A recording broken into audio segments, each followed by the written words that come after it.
From Orange County and the campus of Chapman University, this is the Chapman Business Report.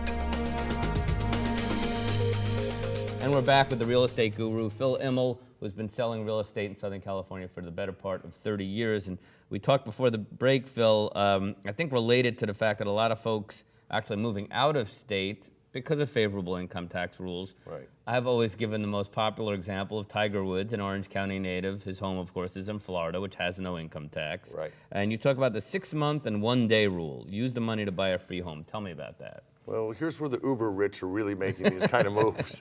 Nothing we don't have to worry about yet, Pete. Sooner or later. Anyway, what's happening is I'm seeing, and we are fortunate to represent some of the finest and high net worth clients along the coast.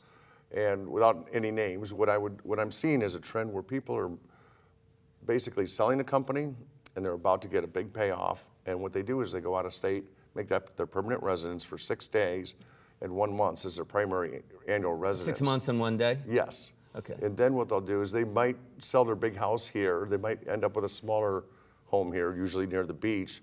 But when that company sale transaction goes through, they live in Florida or Texas or somewhere else where there's zero. And the tax savings is enough to buy that Well, residence. even in like Lake Tahoe, California, and Incline Village on the Nevada side, the same type of thing. And it's been going on for a number of years, but as more and more people get to the point where they sell a big company or some other major income, if you can sell a $100 million company and save, the gain of maybe up to $10 million for the state of California, you can buy a beautiful home in Florida. On a much smaller level, but I know we've been seeing this in terms of out-migration of people forming new families. Just going to the Inland Empire, have you seen that as well? Because, again, even with 4% mortgage rates, Right. we've about had a doubling on most homes in Orange County, LA, San Diego. Right. I think, it's always, the interest rates have been so favorable historically, as we've talked about. Any reason to think that they're going to tick up? I mean, with the Fed ending, of course, it's tapering. It's tapering, but we really haven't seen it because of things. But let's say it even goes up gradually from 4 to 5%-ish. Historically very low. What happens, though, is the value of the property shot up 20, 30%. So when you combine the cost of that mortgage at a higher number, even at a lower interest rate, it's pushing people a little bit more to the Inland Empire. Now, for a long time, one thing that was driving prices higher, but sure making it hard to find a home, was a lack of inventory. And when we looked historically, there were thousands of more homes typically in Southern California for sale. And the sellers getting a little more realistic and looking to cash in, or for whatever reason, and we're getting some more inventory out there? Well, there's always a few segments of sellers. They're either well, anywhere from realistic to unrealistic to completely delusional, as we've used before. And so it's been a tough year because what happened in 2013, everything shot up so fast, everybody thought, well, good, I'll add 20% onto the 20% it just sold for down the street at my neighbor's home. And then all of a sudden, all the buyers backed off in 2014. So they're getting more real. And of course, seasonality is fading. A lot of people taking the homes off the market through the holidays and kind of reshuffle the deck and see what next year brings. When you look back to, especially when you're in a real estate game, there's going to be cycles, but when you look back to how bad things were in 2009, would this be a dream to be where we are in 2014, or is this, you've been through it all, you knew we'd come back? Maybe you didn't know we'd get such a favorable stock market for one, which has really helped. Yes, it's really helped. It helps the wealth factor, I think, as Dr. Debe said. Everybody feels a little bit better. Gas prices dropping. Well, that's their down payment, is their 401k. And it's got many benefits. So again, it's kind of a slow and steady. It's kind of a nice glacier move, which is really healthy for the consumer and the economics long term. It's not the rock and roll days and buy, fix, flip market anymore, but.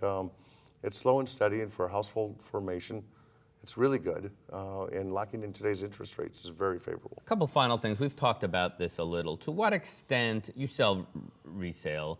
Maybe you have some arrangements where you help new developments. We're getting some new home building in Orange County. A lot. I believe it's not just 10,000 units, maybe. Oh, it's huge. Next year. Much of it from the Irvine Company, Right. but other builders. Is that competition? Or is there in any way there's a synergy and that helps? Well, what it does create for the residential resale market is everybody wants new. Would you like a new car or a used car? Well, you always want new if you could afford it, and then sometimes there's incentives there. Probably not so much anymore. No, then you're going to throw another maybe 30% into it by the time you put the yard in and furnish it and a pool and yada yada. So what happens is, but they're building beautiful homes, and so what happens is the people that have the old stock homes built in the 70s, 80s, or 90s now, they're putting their homes for sale, and so they're turning over to younger families in certain neighborhoods. So, you know, it does produce residential resale business nicely, but the preference is always to the consumer. If I can have new, I will. Finally, what, I asked the same thing to Essie as he's getting ready for his, forecast. What keeps you up at night? What could, nothing turns on a dime, not in the U.S., not in Southern California real estate, but what could go wrong? What could take the market from 3,000 sales to 2,500? What could take it from normal to slightly abnormal? Well, you know, I just took my broker's renewal license, 40 years of doing this now, kind of like Dr. Debe. Been at it a long time. You started at 1 and he started at a half. Something like it. Good living, good clean living. And I don't know, I got my license in 19. I don't know why I did that, but there it is. It's a pretty good move. So to answer your question, what I'm seeing is the market's going to just continue to move ahead gracefully, nicely. But any big disaster, it would have to be like a 9/11 event or this, something that terrorism, the stock market gets hit hard. When that happens, it's going to put freeze on real estate. Unrelated to the economy. Where the economy is at, where mortgage rates are at, where job creation is at, is it a pretty good place? It's a wonderful place right now. Okay. We'll call it Disneyland of real estate. He's the real estate guru, Phil Immel, Team Immel Real Estate out of Dana Point. Always good to see you, my friend. Thanks, Pete. Thank you. Back with a growing business in Orange County and Irvine that you probably haven't heard about.